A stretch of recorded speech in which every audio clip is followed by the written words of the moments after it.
Xayrli kеш, hürmetli televizor qaroqchilar, bugungi motor жылы жайga kechda sizni salomlashimizga shodmiz. Efirda Sabah Bulg'unlari televideniyesi ham Otna informatsion programmasi studiyada Gulnaz G'atavlina. Bugun sizning e'tiborga ov xo'jaligida eng javobli shorttirlik ozig'i hazırlauga kirishdilar. Yetishtirgan sütdan nechik mul tobush olirgan Sabah rayoni Süt biznes akademiyasida tirlik ozig'i hazırlauga bag'ishlangan o'quvlar o'tdi. Bir kimde bir narsada unutulmay, xalq xatirin мәңгелек. Rayonimizda xatir ham qo'yg'i kuni uzdi. Әлеге һәм башка темалар турында алдагы минутларда тулырак сөйләрбез. Иңелек авыл хуҗалыгы темасына булган хәбәрләр. Районыбызның авыл хуҗалыгы тармагында кышлату чорына тирлек азыгы әзерләү эшләре старт алды. Һава торышының салкын килүе тирлек азыгын әзерләү эшләрендә ике атнага тоткарлык тудырды ди белгечләр. Район хуҗалыклары җаваплы чорны 18 июньдә башлап җибәрде. Төп максат хәзер һәр мөмкинлекне кулда тотып сыйфатлы азык туплау. Җаваплылыгы шикләнгән игенче җәмгыяте тирлек азыгы хәзерләүгә беренчеләрдән булып кереште. Барлыгы 2900 гектар мәйданда эш башкарылырга тиеш. Безнең иҗат төркеме килгәндә Түбән Утар авылы янындагы Люцерна басуында сенажга турау эшләре кайный иде. Җаваплылыгы шикләнгән игенче җәмгыяте карма әзерләү техникалары буенча әзерлек парадында быелгы елда район буенча беренче урынга чыкты. Инде без үз чиратыбызда Сабан туйдан соң 18 июнь көндә без бөтен печән мәйданнарында да булган касылкаларыбыз белән шабырга кирештек. Инде безнең касылкаларга килгәндә менә бу крон безнең узган елга алынган крон техникалары бар иде. Алар бик зур ярдәм итә. Яңадан безнең ЕС 9 метрлы жаткы белән урырга чыкты. Яңадан алмаз касылкасы, яңа роторный касылка без бөтен мәйданнарда да уру эшләрен башлап җибәрдек. Инде 20 июнь көнне без кирештек сенажга, ягъни кичә. Сенаж туратып тиеүдә Ягуар комбайнында Рөстәм Газиянов эшли, МТЗ тракторы белән Динар Газизов һәм КАМАЗ машиналарын иярләүче Рөстәм Сынгатов, Мөнир Сафиуллин һәм Рашат Әхәтовлар көн дәвамында бер туктамый төялгән массаны сенаж чокырларына ташып тора. Һәр рейс сенаж безнең үлчәү килгән. Анда безнең үлчәүче 2 весовщица бар. Һәр рейсны без үлчибез. Инде яңадан да влагомерлар белән, булар инде бөтен зоотехника йөкләнгән бу эшләр. Влагомерлар белән тикшереп тору, яңадан да инде шушы басуда безнең бочкалар белән сулар чыгарып, консервациягә добавкалар кушып, Ягуарга эшлибез. Инде бу Best Seal дигән сатып алдык, Best Seal дигән консервант. Бу безнең Витагра организациясеннән бу 100 тоннага бер пакет исәбенә чуклана, 1 тоннага 39 сумга килеп чыга.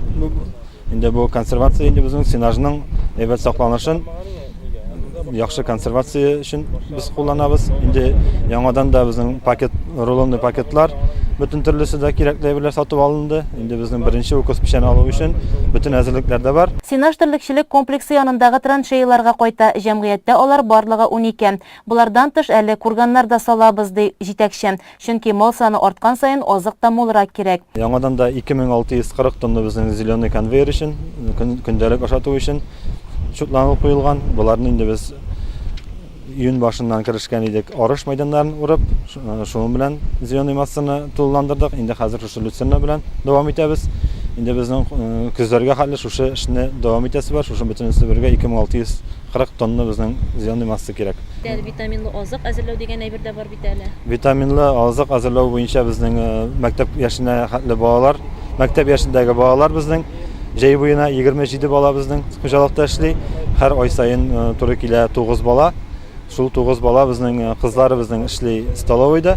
Егетләр безнең шушы чәчәкләр, әрем, тагын файдалы үләннәр, миллек, шушыларны җитеп Инде бу безнең яшь бозауларга кыш көне чәй итеп, төнәтмә итеп, шушыны эшләтү өчен алар шушы эшне шөгыльләнә. Сенаж таптауда Т-150 тракторында Марсель Набиуллин, КЖДС тракторында Ришат Тимергалиевлар эшли. Азыкны сыйфатлы итеп таптатуның да үз технологиясе бар. Уларның яхшы сакланышын тәэмин итә. Дымлылыгын махсус прибор ярдәмендә тикшереп тә торалар. Сенаж тапталу эше сәгать 6-дан башлыйбыз.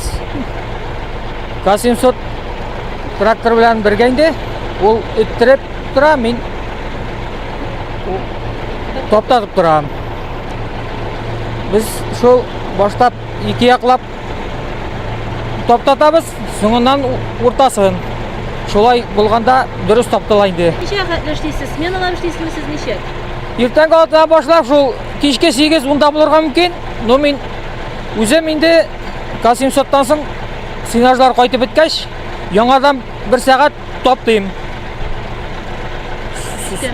Өстәмә таптап кайтам. Җәмгыятьнең һәр басуында эш кайный. Измәулы янындагы басуда ЕС-1 комбайны 40 гектар җирдә клевер, Тимофеев күләне һәм люцерна катнашмасын уруда эшли. Гомумән хезмәт чорына биредә эш 2 сменада оештырылган. Иртәнге 4-тән кичке сәгать 8-гә кадәр игенче механизаторлар басудан кайтып кермиләр. Районыбызның тагын бер алдынгы хуҗалыкларының берсе Сабай җәмгыятенең тимершык бригадасы да кызу темплар белән терлек азыгын әзерләүгә керешкән. Биредә күп еллык үләннәрне покоска җыю һәм преслау эшләре бара. Пресланган люцернаны бригаданың ферма биләмәсендә төргәкләп урнаштырып торалар. Безнең тимершык бригадасында сөрелек җире 3339 гектар тәшкил итә. Шуның эченнән 1820 гектар бөртекле культуралар, 1650 гектар кармавы культуралар. Шуның эченнән безнең 870 гектар күп еллык үлән тәшкил итә инде. Biz бүгенге көндә шуның 160 гектар мәйданын яктык дияргә була.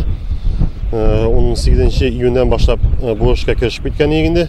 Хәзерге вакытта без 74 гектарлы күп еллык басуында торабыз. Бу безнең Синаж упаковкага төрелә.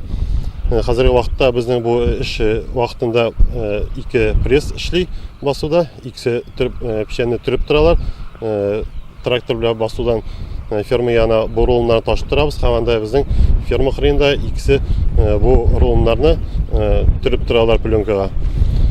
Бу безнең булган төрелгән Синаж упаковканы инде без кышкы дәврдә бозауларга кулланабыз дип торабыз инде. Хәзерге вакытта безнең күп еллыкларның кастер өлешен печәнгә чабу өлеше бар инде. Кызыл мишән ягында һәм мишән ягында безнең Магдон комбайны белән люцернаны Синажга йыгу эшләре башкарылып килә. Район авыл хуҗалыгы һәм азык-төлек идарәсенең баш агрономы Ринат Нигъмәтҗанов терлек азыгының чыгышы елына карата уртача дип белдерә. Чөнки һава шартларының салкын булуы үсемлекләрнең үсешен тоткарлады ди ул. Барлыгы район буенча күп еллык үләннәрне 14500 гектар җирдә җыеп аласы бар. 1000 гектары Симәнәгә, 13500-ын печәнгә, Синажга планлаштыралар. Бүгенге көндә инде безнең 1800 гектар җир йыгылды район буенча. Моның 1300 гектары Синажга һәм 500 гектары печәнгә һәм зеленый коромга, зеленый конвейерга тотыла инде безнең. Шулай безнең яңадан яздан чәчелгән 2700 гектар смесь азыклары бар инде һәм 1300 гектарда 1 еллык үләннәр бар инде чәчелеп калдырган. Аларны тоже җиткәч Синажга булачак инде. Шулай ук безнең инде төгәлләнеп килә язгы культураларны инде агылау буенча гербицид шүпкә каршы агылау буенча шулар белән бер рәттән безнең листовой подкормкада да барды. Булар инде хәзер бүгенге көндә 25000 гектар җир эшләнде инде безнең гербицид оборотка белән яңадан бер 5000 гектар җир калып бара. Буларны бетергәч инде основной культура безнең кукуруз калып бара. Алар инде 4-5 яфракка килеп җиттеләр. 6 яфракка хәтле аларны агу белән эшләп чыгасы бар инде. Райондагы майданнарга килгәндә инде кукурузлар безнең 5600 гектарда общий чәчелгән майдан, шуның 1000 гектары безнең зерновойга алыначак инде бер төккә һәм калганы силоска алыначак. Беренче укостан терлек азыгын әзерләүне көннәр яхшы торганда, бер атна 10 көн эчендә төгәлләү күздә тотыла.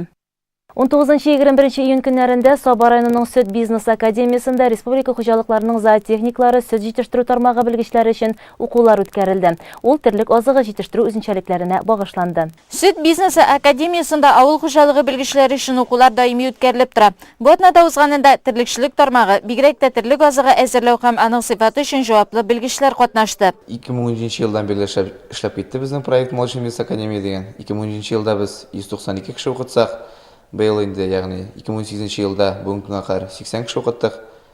Алла бирсә шушы укуларында киләчәктә дәвам итәргә иде. Укытабыз без төрле юнәлешләрдә. Мәсәлән, бүгенге укыту безнең төрлек азык темасына багышланган. Укытучылар мәсьәләсенә килгәндә инде без Россиябезнең барча төбәкләреннән укытучыларны чакырабыз. Төбәкләрдән генә түгел, хәтта башка илләрдән дә, мәсәлән, бүгенге бара торган укытуыбызда безнең Белоруссиядән укытучыны чакырып кайтардык. Шушы бинамызда инде безнең теория өлеше бара. Шушында безнең студентлар ашый, шушында безнең студентлар яши, ә практика өлеше безнең фермаларда үтә, басуларда, кырларда. Яңалыкларны аны һәр вакыт өйрәнеп барырга кирәк, чөнки мәсәлән, терлек азык җитештерү процессына карасак без, әгәр дә без аны дөрес итеп эшләсәк, безнең инде киләчәктә дә сөтнең сыйфаты да орташа кала берсә. Укуларны Белоруссия Республикасыннан килгән Белоруссия Дәүләт Агротехник университеты укытучысы профессор, терлек азыгы әзерләү буенча эксперт Александр Лапотка алып барды. Ул үз өлкәсендәге иң дәрәҗәле белгеч экспертлардан санала. Шуңа да аңа сораулар күп булды. Сөт бизнесы академиясында теория өлеше булса, практик өлеш район хуҗалыкларында үткәрелде. Кызыл Миша сөтчелек фермасында терлек азыгының сыйфатын ачыклау буенча практик дәрес күрсәтелде. Анализ өчен терлек хуҗалыклардан алынган терлек азыгы кулланылды. Терлек азыгының сыйфатына бәя бирелде. Гомумән сыйфатлы терлек азыгы әзерләү терлекчелекнең иң беренче бурычы. Бу берничә генә атна, әмма шул санаулы көннәр мал-туарның сәламәтлеге өчен дә, аларның продуктивлыгы өчен дә һәм хуҗалыкның бер еллык кереме өчен дә кирәк. Нинди сөт җитештерүгә кеше сәламәтлеге бәйле булуында ассызыклый белгечләр. Качество корма имеет прямое влияние на качество молока, так как само по себе качество корма, оно очень сильно сказывается на обменных процессах коровы. Некачественные корма, как правило, приводят к разбалансировке стройной системы организма, выводят из строя различные гормональную систему, значит, печеночная деятельность нарушается, внутри образуются токсины, и молоко начинает выходить из молочной железы совсем другого качества, с содержанием не тех компонентов, которые являются существенными к здоровому молоку, приемлемым для здорового молока. В частности, может возникать и кетоз, когда кетоновые тела выделяются в больших количествах молоко. Это и ацидоз. Иногда бывает повышенное количество мочевины в молоке. Это тоже негативно сказывается как на молоке, но впоследствии это на здоровье человека. Укуларда катнашучыларга терлек азыгын преслау, ролонлау процессы да тәкъдим ителде, таләпләр турында аңлатылды. Терлекчелек тармагында эш ел айланасы дәвам итә. Җитештерген сөттән табыш алу өчен дә хуҗалыкларга бик нык тырышырга туры килә. Табыш алуның беренче адымы исә бик яхшы сыйфатлы терлек азыгы әзерләү. У меня на текущий момент впечатления очень хорошие, так как Россия, в отличие от, скажем, 3 или 4 предыдущих лет, начала усиленно развиваться в области животноводства. Значит, здесь как бы начали внедряться новые технологии в производстве кормов, новые технологии в доении, новые технологии в содержании скота. Животноводство в России становится более промышленным, то есть переходит от традиционных форм к промышленным формам, где требуется меньше затрат труда, где, значит, можно получить качественное молоко на хорошем доильном оборудовании, так как на линейной дойке при традиционной технологии этого невозможно было получить. Здесь уже появляется такая возможность, и я приветствую такое стремление, когда значит, животноводство России будет переведено на промышленную основу, где есть возможность снизить затраты и увеличить прибыльность этой отрасли. Цена на молоко, скажем, которая сегодня сложилась у вас, она несколько даже выше, чем в хозяйствах Белоруссии. И к тому же у вас все-таки по регионам выплачиваются дотации на молоко. В отношении Беларуси никаких дотаций не выплачивается. Поэтому если сравнивать наше животноводство и ваше животноводство, то все-таки здесь легче несколько работать в этом отношении, и прибыль можно получить, более сделать рентабельным это животноводство именно на вашей территории, чем на белорусском сравнении. Сөт җитештерү тармагы өчен хәзер иң мөһим вакыт. Күп еллык үләннәрнең беренче катын чабып алу югары кыйммәтле санала. Оптималь үсеш стадиясында җыелган пешән 18 кило, 10 көнгә сыңарып әзерләнгәндә нибары 2 генә кило сөт бирә ала.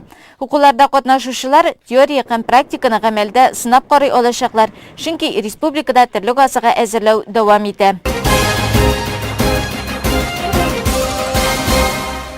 Мәктәп укучыларының җәйге каникуллары дәвам итә. Бүгенге көндә Кояшка ял һәм сәламәтләндерү лагерында төрле юнәлешләрне үз эченә алган беренче смена төгәлләнеп килә. 20 мәктәп яны лагерында 750 бала ял итә, 13 ял һәм хезмәт лагерына исә 150 бала җәлеп ителәчәк. Сабаның сәләтле балалар мәктәбендә 1 июньдә эшли башлаган Интеллета лагерында 1 сыйныфтан алып 10 сыйныфка кадәр булган 40 укучы ял итә. Лагерь тормышының кызыклы, мавыктыргыч булуы өчен әйдәманнар зур тырышлык куялар. Көн сайын төрле шаралар үткәрелә, экскурсиялар оештырыла. Мәсәлән, бер көн мода темасына багышланды. Малайлар-кызлар модалы киемнәрен тәкъдим итүгә талант-шоу башланып китте. Ул арада флешмоб башкару өчен тезелделәр.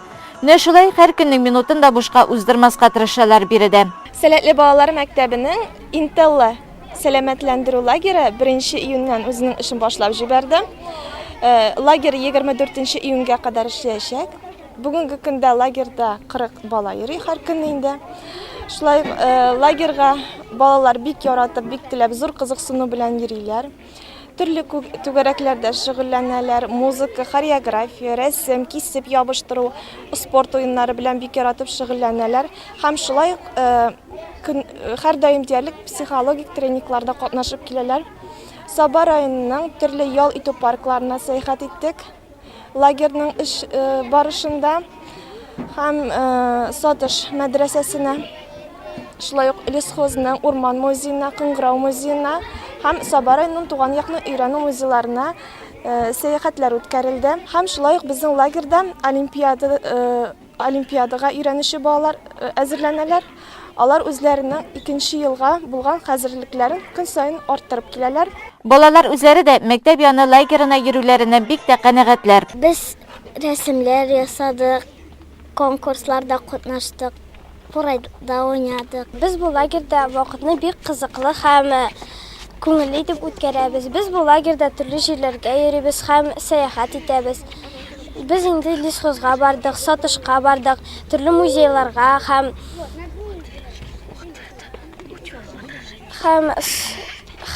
паркларга йөрдек. Миңа бу лагерьда бик ошый. Кечерәк сыйныф укучылары төрле уеннарга, экскурсияләргә җәлеп ителсәләр, мәш килеп төрле конкурсларда катнашсалар, өлкәнрәк сыйныф укучылары, төрле фән олимпиадалары җиңүчеләре алдагы бәйгеләргә әзерләнәләр. Ни дисәк тә, сәләтле балалар мәктәп укучыларының күп олимпиадаларда җиңү яулаулары мәгълүм. Технология фәненнән бөтен Россия олимпиадасы призерлары да бар. Алар җәй көнендә өйрәнәләр һәм эзләнәләр, яңа коллекциялар иҗат итәләр. Җәй көне эшләсәк бигрәк тә әйбәт була, чөнки уку вакытында укырга да кирәк һәм тигергә бик өлгермибез. Шуңа күрә җәй көне эшләп калабыз инде. Бу лагерь вакытында технология фәненнән мин бик күп әйбер эшләргә өйрәндем. Инде минем бер киемем әзер инде. Шуңа күрә алдан да тегеп карыйсым килә. Безнең идеялар инде олимпиада беткәч, без уже икенче олимпиада турында уйлый башлыйбыз, икенче елга олимпиада турында. Безнең уже идеялар башта барлыкка килә башлый. Шуңа күрә без инде җәй көне аларны. Сәләтле балалар мәктәбенең мәктәп яны лагерының һәр көнгә булган эшчәнлеге белән Instagram шелтәре аша да танышырга мөмкин иде. Бу атнада күпчелек мәктәп яны лагерьларының эше төгәлләнә, җәйге каникуллар әле дәвам итәчәк. Ул һәр бала өчен күңелле һәм файдалы булып үтсен иде. Бүген 22 июнь тарих битләренә илебез өчен иң кайгылы көннәрнең берсе булып язылган.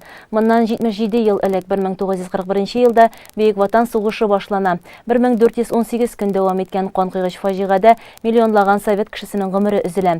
Һәр елны 22 июнь хәтер һәм кайгы көне буларак билгеләнә.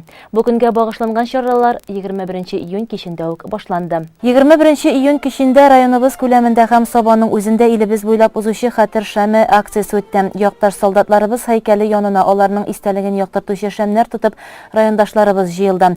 Алар рухына күңелләреннән рәхмәт сүзләре җиткерде. Саба үзәк китапханасы һәм туган якны өйрәнү музее тарафыннан бу майданда сугыш афәтен чагылдыручы күргәзмәдә оештырылган иде. Хәтер шәменә килүчеләр тынычлык күгәрченнәре элү акциясендә дә катнаша алды. Батырлар рухын улылап, район башлыгы Рәис Миннеханов та тынычлык кышын элде һәм халык алдында сүз алып, без мәңге тынычлык өчен көрәшкән геройларыбыз хәтерен онытмаска тиеш диде. Беребезне-беребез хөрмәт итсәк, һәм инде мондый авыр хәлләр дөнья буенча булар булмасын, кайта инде сез белгәнчә мондый хәлләр мондый зур күләмдә булмаса да булып тора. кайсы илләрдә бүгенге көндәге шундый хәлләрдә тормыш итүләре ул инде менә ахыр вакытта шул Сириядә да инде илдә инде җимерелеп бетү һәм инде әле кайчан торгылыза булганның кадерен белергә иде. Беребез хөрмәт итеп тыныч тормышта булырга язсын иде. Һәм инде мондый авыр көннәр шулай хәтердә генә була торган була күрсен иде инде. Күбесе аның үзебездән тора. Күтәрде дә җирдән баласын. Күкрәгенә кысты һәм мылтыкка каршы тотты йөрәк парасын. Бала кинәт аннан ыргытылды. Ачы тавыш өзде йөрәкне. Мин яшисем килә, әнием җибә. Әнием җаным бәгърем кирәкми. Курыкма, балам. Хәзер бетә. Йом күзеңне күзең күрмәсен. Түз балам хәзер. Авырып тормастан. Бала эштереләй җиргә күммәсен. Бала йымды күзен. Ак муеныннан кызыл тасма төште салына. Ауды җиргә бергә ике тормыш. Бер-берсенә ябышып сарылы. Хәтершәмә акциясендә катнашучылар бу кичтә әнә шулай сугыш афәтен чагылдырган шигырьләр тыңлады. Соңыннан якынланып янучы шәмнәр һәйкәлгә куелды. Әйтерсең лә алар күптән инде җир куенында булган, әмма кылган изге гамәлләре белән мәңге исән булган герой солдатларның рухын саклый. 22 июньдә илкүләм үтүче хәтер һәм кайгы көнен билгеләү соңгы елларда күңелләрне тибрәтүче гадәткә әверелде. Шуңа да Сабаның үзәк урамында билгесез солдат, илебез азатлыгы өчен шәһид киткән каһарманнар һәм тыл ветераннары истәлегенә куелган һәйкәлләр мәңгелек ут каршында матәм митингы елдан-ел күбрәк халыкны җыя. Алар алдында чыгыш ясаган район башлыгы урынбасары Расих Закирҗанов утлы елларның ачы хәсрәте турында сөйләде. Тормышы хәрби хезмәт белән бәйләнгән Альфред Габдрахманов та үз кичерешләрен җиткерде. Свою память тем, не как тот школьник, который выступил в немецком Бундестаге и сказал, что фашисты были жертвами в Сталинграде, а именно жертвами были наш советский народ, который потерял эти 27 лет. И сегодня, с сегодняшнего дня, во веки веков, мы должны понимать, кто начал войну и кто победил. Я бы хотел, чтобы всегда над вашим головами было чистое небо, яркое солнце, чтобы не было слез детей, матерей, отцов от таких ужасных событий. Пусть всегда будет мирное небо над нашей головой. Иле турында уйлап, ут астына кергән каһарманнарны 1 минуттан алып искә алдылар. Шөкер, сабыйларыбызның бүген күге аяз һәм каһарманлык кылган әби-бабаларыбыз турында булган шигырь-җырлар аша алар илләренең чын патриотлары булып үсә. Ахырдан хәтер көненә килүчеләр герой якташларыбыз һәйкәленә чәчәкләр салды. Күңелләрдә бер генә теләк: сугышлар кабатланмасын, күкләребез аяз булсын, халкыбыз тыныч тормышта яшәсен. Бөек Ватан сугышы афәтен үз җилкәләрендә тотыган Миннебикә ападай ул еллар турында ачыны биске ала. Аның балачак күңелендә нык уелып калган ул. Иләбәр авылында яшәүче Ак әби һәм аның тормышы турында Әлфия Мөбәрәкова хәзерләгән сюжет. Иләбәр авылында гомер кичерүче Миннебикә әби Хадыева тормыш юлында бик күп авырлыклар күргән кеше. Яше 90-га якынлашкан карчык белән аралашкач, аның бу дөньяны яратып яшәвен һәм зирәк зиһенле булуын күреп күңел сөенә. Әти-әнисенә бер кыз бала була ул. Шушы авылда туып үсә, кияүгә чыга, тормыш итә, җит җирләргә китеп бәхет эзләп йөрми. Һәр сорауга төгәл җавап бирүе хәтеренең шәп булуын искәртә. Аллаһка шөкер, яшәп ятам менә. 5 вакыт намазымны кылгач, үземнекен үземне ударгач, үзем чәй куеп, мин аш пешерсә ашны жылтып, ул өйдә булмаса инде зирәк шулай бит инде. Шуларны йөрткәчне Аллаһка шөкер дип ятам. Чыкканым юк, ишек алдына да чыкканым юк дип әйтәм. Бик ойга бер менә мисал кип чыгам, шунда барам җитәкләп. Тормышыгыз гомер буе авыр хезмәттә үтте инде. Авыр хезмәттә үтте, ансын ир бала булмагач, ир-ат булмагач иде, бөтенесе җилкәдә инде күтәрергә кирәк. Менә хәзер кызыма да шулай. Нинди эшләр башкардыгыз? Колхозда нинди эш бар? Бөтенесе безнең кулдан менә хәзер барнаклар эшләми җаным, менә бу пешкән, мин аны белмим, менә пешкәнен. Кичәме, шунча гына пешкән, менә шу барнак белмим. Миннебикә әби әңгәмәне төгәл саннар белән дәвам итә.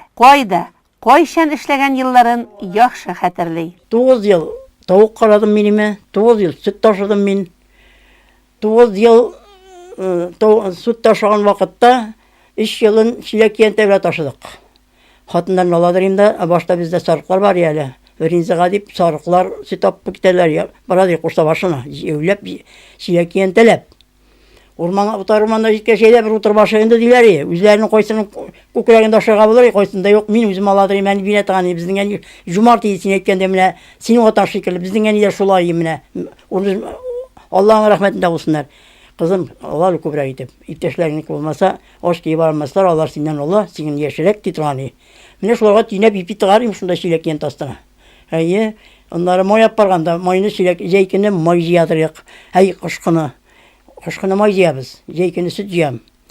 Кышкыны май җыган вакытта киләләрдә, мине бикәсеңнең әзрәк кенә нитеп бир инде, тулмаста да тутырып куй, икенче бирермен. Бирми. Кала, әни әйтте, яра кызым, вакытламайды. Эшләп сыер исән сабылсын, без исән сабылыйк. Тутыр. Әмінә күңелендә мәңгі онытылмаслык вакыйгалар да саклана аның. 5нче классны укырга киттем Шикшегә. Хәзер Габдрашид Рашид абый килде, катланып килгән кулында чыбыркы. Чыгалбында чыктым. Син кайтасында иртәгә урманга барасың. Әни ортып кайткан, әни урманда ие. Монда кызыбыз бар, исеңнең бар, яшкенә 4 яшьлек беләсеңме? Шулай итеп мен кайттым, мин урманга җип берделәр. Башта мишән башында тордык, аннан кыр башында тордык, аннан Клюшичдә тордык, аннан Пониктә тордык, татар Пониктә, урыс Пониктә шулай итеп урман кисәргә йөрдем, җаныкаем 3 ел беләсеңме? 13 яшемнән.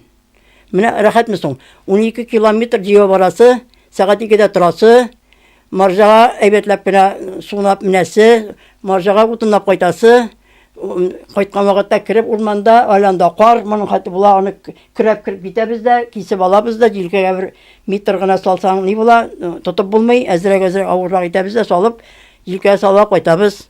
Аны кисәсе бар, ярасы бар, менә сунап кайтасы бар. Безгә инде онны биреп китәбез, булса әзрәк кенә ит була, таңы кай вакытта инде бәрәңгене итне биреп китәбез, шуңа куя, ул бутка булып бетә кызарып. Ул арышын булгандыр инде, будай булмагандыр, кызармас ие. Шулашыбызда ибезне су участок киләшәйсез килә. Безгә берәр генә син яхшы дә чыкмый. Без кирип китәбез нигә?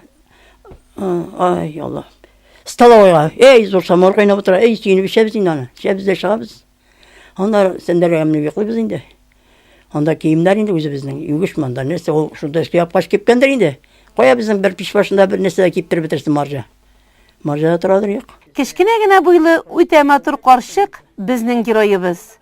Яшьлегендә аңа сыкланмаган, шибәрлегенә таң калмаган кеше булмагандыр. 1956 елда авылдашы Нурлыгаян белән гаилә кырып яши башлыйлар. Кызлары Рушания туа. Ул инде әти-әнисенә бик тә шәфкатьле бала була. Шушы көнгә кадәр әнисен тәрбияли. Тормыш иптәше вафат булганнан соң да Рушания менә 14 ел инде әнисенең янәшәсендә. Хәзергечә рәхәт, матур, авырмыйча яшәүенең Ходай рәхмәте булуын искәртә әбекәй. Шул үтерми, сирүлә диләр бит. Менә шул инде. Шуңадыр. Бөтен җирдә нәрсә бар менә фермада Оксак сыерлар, оксак үгезләр, имез җилемнәрендә сыерларның 4 мидән 1-2 ми каламы, шундый сыерларны бөтенесе шунда карадым, бер башында шундый заифларны карадым, бер башында атлар карадым. Атлар карадым әле мин. Атларга бөтен басудан пишәнне бер үзем тибеп кайтадым. Бизау караучылар 3-4 бар, бер ат җигенәйме, бер атка тиелеп. Мин бер үзем бер ат җигеп тибеп кайтарам басудан пишән чабып. Лютсерна инде хәзер ансык алган пишәне. Үзем шайтып башаттым, ат та карадым, үгезләр дә карадым. Үгезләргә Безнең фирмада буз катса, су катса, икенче фирмага барып алдым. Минем янда эшләүчеләр шак катмадылар, менә ишетеп торсыннар. Мин белән эшләгән кешеләр бар анда. Бармыйлар, мин барадырым, аладырым, атсу шулай дип ашаттым. Кыю булгансыз инде, эшкә әрсез булгансыз. Аллага шөкер, әйе. Миннебикә әби белән сөйләшә торгач, намаз вакыты да килеп җитте. 5 вакыт намазын калдырмый, дин китапларын укый, картлыгында диннең көчәеп китүенә ихластан сөенә ул. Безнең вакытта китапта юк инсәннекәем. Аларга урамнан гына китап алып, шуны гына укыдык. Хәзер рәхәтләнеп уку, рәхәтләнеп уку менә шул гына. Укысаң бөтенесе дә бар, бөтенесе дөрес. Тормыш ничек кенә яхшы һәм тыныч булмасын, сугыш афатын, аның китергән газапларын исеннән чыгара алмый Миннебикә әби. Әтием сугышка киткәч, әни белән бергә калдык. Авыр йөкне менә шушы кичкенә генә җилкәләрдә тарттык ди ул. Саслангир урманына туктадылар алар име? Әни янда 3 мәртәбә барды Саслангирга. Бабай белән дә барды, үземнең әтинең атасы белән, аннары икенче бер кеше белән киткәннәр яла өйләбәрнеке Мияштин абыйны, шуның әнисе белән бардылар, әнисенең хатыны белән дә барды, 3 мәртәбә барды. Бабай белән барганда күреп кайтты, бүтәнчә күрә алмады менә. Бергә төн буе ут кырыенда утырып чыкканнар. Агачны шуннан булай әйткәннәр дә диеме, әнә төп ягы аска тага калып, шайтып тартып киләләр җилкәләренә салып.